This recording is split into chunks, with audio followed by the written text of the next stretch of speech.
గత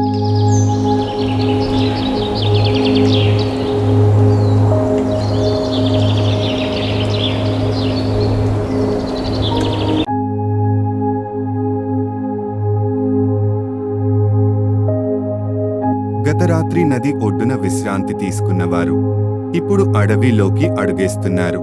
తెలియని దారిలో, తెలుసుకోలేని కథలోకి.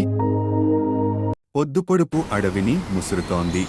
ఎటు చూసినా మౌనం, పక్షుల అరుపు కూడా ఆగిపోయినట్లు. ఇది సాధారణ అడవి కాదు. నాకు ఏదో అనిపిస్తోంది.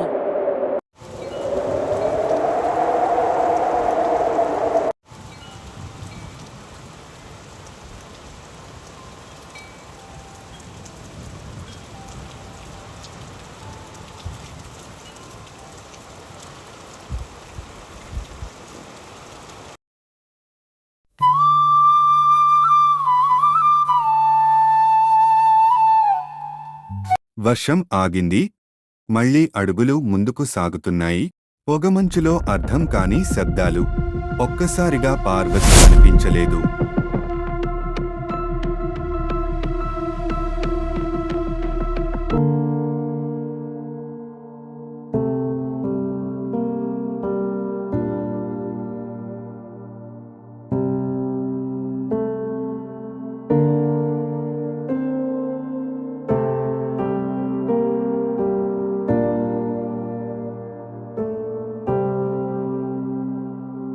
చివరికి కనిపించింది ఓ దేవాలయం.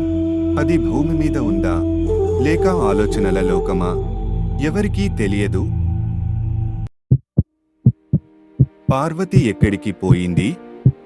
ఇది ఒక కథ కాదు, ఇది మర్మం, మాయ, మార్గం. తరువాత ఏమవుతుందో బుజ్జి కథలు ఎపిసోడ్ 3లో చూద్దాం.